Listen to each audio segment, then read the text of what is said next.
நண்பர்கள் அனைவருக்கும் வணக்கம். இன்னைக்கு நம்ம இந்த வீடியோ பதிவில எத பத்தி பார்க்க போறோம்னா, மாடி தோட்டம் அமைத்தல். பொதுவா இந்த மாடி தோட்டம் அமைக்கிறதுல யார் யார் ரொம்ப ஆர்வமா இருப்பாங்கன்னா, நகர்ப்புறங்கள்ல இருக்கக்கூடிய மக்களும், தங்களுக்கு சொந்தமா விவசாய நிலம் இல்லாதவங்களும், இந்த மாடி தோட்டம் அமைக்கிறதுல ரொம்பவே ஆர்வமா இருப்பாங்க. இப்போதைக்கு இளைஞர்களும் இந்த மாடி தோட்டம் அமைக்கிறதுல ரொம்ப ஆர்வம் காட்டிட்டு வர்றாங்க. இந்த மாடி தோட்டம் அமைக்கிறதோட முக்கிய நோக்கம் என்னன்னா, தங்களுக்கு தேவையான காய்கறிகள தாங்களே உற்பத்தி செய்து கொள்ளுதல். அப்புறம் ஒரு நஞ்சில்லாத காய்கறிகள் நமக்கு இதன் மூலியமா கிடைக்கும். இதத்தான் நம்மாழ்வார் ஐயா ஒரு தற்சார்பு வாழ்க்கை முறைன்னு சொல்றாரு. நம்ம வீட்ட சுத்தி இருக்கக்கூடிய காலி இடங்கள்ல ஒரு 10 வகையான மரங்கள் இருக்கணும்னு சொல்றாரு.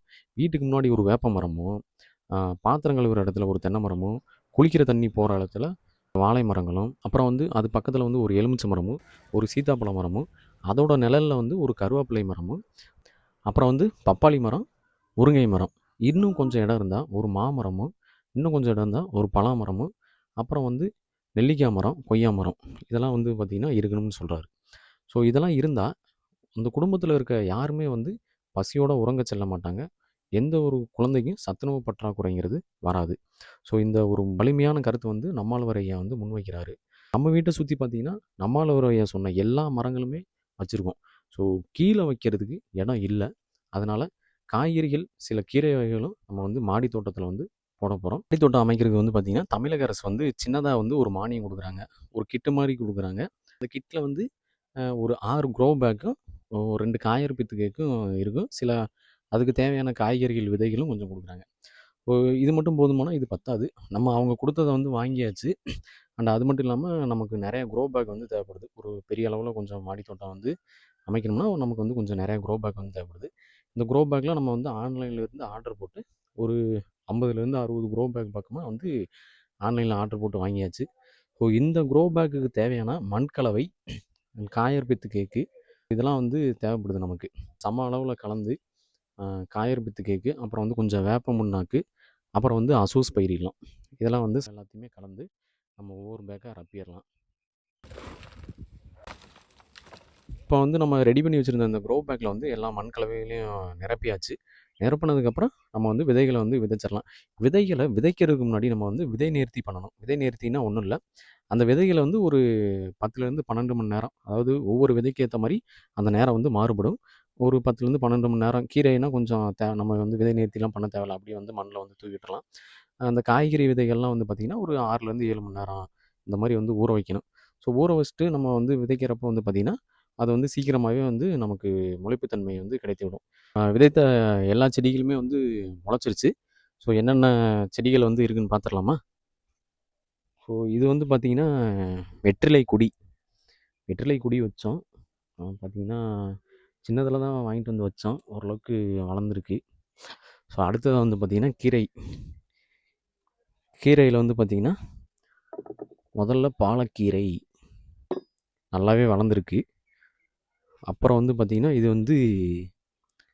தண்டுக்கீரை. அடுத்தது பார்த்தீங்கன்னா, புளிச்சக்கீரை. நல்லா வளர்ந்துருக்கு. இது பார்த்தீங்கன்னா, சிறுகீரை. 2 பேக்ல போட்டிருக்கோம். நல்லா சூப்பரா வளர்ந்துருக்கு. அடுத்து பார்த்தீங்கன்னா, இது செங்கீரை. காய்கறிகள் என்ன போட்டிருந்தோம் அப்படின்னு எல்லாமே பார்த்துரலாம். இதில பார்த்தீங்கன்னா, மிளகாவும், இதில பார்த்தீங்கன்னா, கத்திரி நாத்தும் விதையா தான் தூவியிருந்தோம். பார்த்தீங்கன்னா, பேக் ஃபுல்லா கத்திரி நாத்து வந்துருச்சு. இருந்த நாத்து எல்லாமே எடுத்து ஒவ்வொரு பேக்லயும் நட்டாச்சு. பட் அப்படி இருந்தும் நமக்கு இன்னும் பேக் பத்தல. ஸோ அப்படியே இதிலேயே வரட்டும் அப்படின்னு விட்டுட்டேன். பார்ப்போம். தக்காளியும் அப்படிதான். ஒரே பேக்கில தான் விதைகள் தூவுனேன். இதுலேயும் பார்த்தீங்கன்னா, நெறையா வந்துச்சு. ஸோ இதிலேருந்து ஒவ்வொரு நாத்து தனித்தனி நாத்தா எடுத்து ஒவ்வொரு பேக்லயும் வச்சிருக்கு. அப்படி இருந்தும் பார்த்தீங்கன்னா, நமக்கு இன்னும் பேக் பத்தல. இது பார்த்தீங்கன்னா, முள்ளங்கி.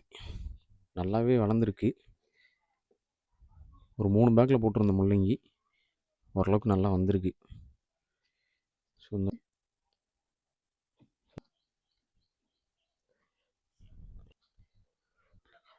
ஸோ அடுத்து பார்த்தீங்கன்னா, இதில பீர்க்கங்காய். பீர்க்கங்காய் விதை போட்டிருந்தோம். இதுவும் நல்லாவே சூப்பரா வளர்ந்துருக்கு. ஸோ இதெல்லாம் எடுத்து பார்த்தீங்கன்னா, நம்ம ஒண்ணு இதுக்கு தேவையான பந்தல் அமைப்பு மாரி போடணும். இல்லன்னா கீழ தான் எடுத்து வைக்கணும். கீழ எடுத்து வச்சு தான் நமக்கு போடணும். கீழ பந்தல் மாரி ரெடி பண்ணி தான் பண்ணணும். அடுத்ததா வந்து பார்த்தீங்கன்னா, இது வந்து ரோஸ். ரோஸில வந்து பார்த்தீங்கன்னா, நமக்கு ஒரு 3 கலரான ரோஸ் வந்து இருக்கு. இது வந்து ரெட் ரோஸு, இது வந்து ஒயிட் ரோஸு, அது வந்து எல்லோ. ரெட் ரோஸ் வந்து பார்த்தீங்கன்னா, மொட்டு வைக்க ஆரம்பிச்சிருச்சு. ஸோ அடுத்து வந்து இது வந்து பார்த்தீங்கன்னா, இந்த பேக்கில வந்து பூசணிக்கா. பூசணிக்கா விதை போட்டிருந்தோம். இதுவும் வந்து கொடியா வர ஆரம்பிச்சிருச்சு. ஸோ இது வந்து பார்த்தீங்கன்னா, சங்குப்பூ. ஊதா கலர் ஊதா கலரில் இருக்கும் அந்த பூ வந்து சங்குப்பூன்னு சொல்லுவாங்க. இது வந்து பார்த்தீங்கன்னா, மர்ஜோரம்னு சொல்லிட்டு. ஸோ இதை வந்து வாசனை அவ்வளோ சூப்பராக இருக்குது. ஸோ இது வந்து பார்த்திங்கன்னா ரெயின் லில்லி பிளான்ட்டுன்னு சொல்லுவாங்க. வெள்ளரிக்காய் அதை இதில் போட்டிருந்தோம் அந்த பேக்கில். 2 பேக்கில் வந்து போட்டிருந்தோம். ஸோ இதுவும் கொடி ஓடி பூ வைக்கவே ஆரம்பிச்சிருச்சு பார்த்தீங்களா. தக்காளி ப்ளஸ் வந்து உருளைக்கிழங்கு இருக்குது. உருளைக்கிழங்கு வந்து நான் ஒரு கிழங்கு வந்து சின்னதாக ஒரு கிழங்கு நட்டு வச்சேன். இது வந்து பார்த்திங்கன்னா பெருசாக வளர்ந்துருக்கு. உள்ளே எத்தனை கிழங்கு இருக்குதுன்னு தெரியல, பிடுங்கி பார்த்தா தான் தெரியும். அப்புறம் வந்து பார்த்திங்கன்னா அந்த மாதுளை விதையை வந்து சாப்பிட்டுட்டு இந்த விதையெல்லாம் ஒரு சில விதைகளை வந்து கொஞ்சம் இதில் போட்டேன். இதில் பார்த்தீங்கன்னா அப்படியே வளர்ந்துருக்கு பாருங்களேன். மாதுளம்பழம் செடி வளர்ந்துருக்கு பாருங்கள். எல்லா பேக்லேயுமே ஒரு சில விதைகளை தூவி விட்டேன். சூப்பராக வளர்ந்துருக்கு.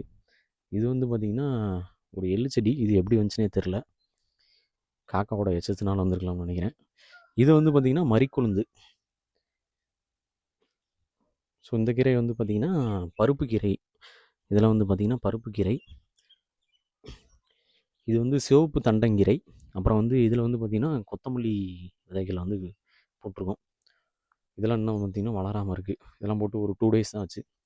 ஸோ அவ்வளோதாங்க. இதுதான் நம்மளோட மாடி தோட்டம். இப்போதைக்கு கொஞ்சம் சின்னதாக தான் இருக்குது. ஸோ இதை விட இன்னும் வந்து நம்ம பெரிய அளவில் மாடி தோட்டத்தை வந்து உருவாக்கணும்.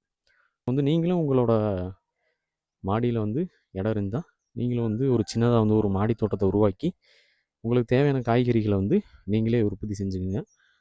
அப்போனா தான் உங்களுக்கு சத்தான காய்கறிகள் வந்து கிடைக்கும். அதனால் தங்களுக்கு தேவையான காய்கறிகளை வந்து தாங்களே உற்பத்தி செய்து கொள்ளணும் அப்படின்னு ஒரு கருத்தை வந்து முன் வச்சு இந்த வீடியோ வந்து நான் முடிச்சுக்கிறேன்.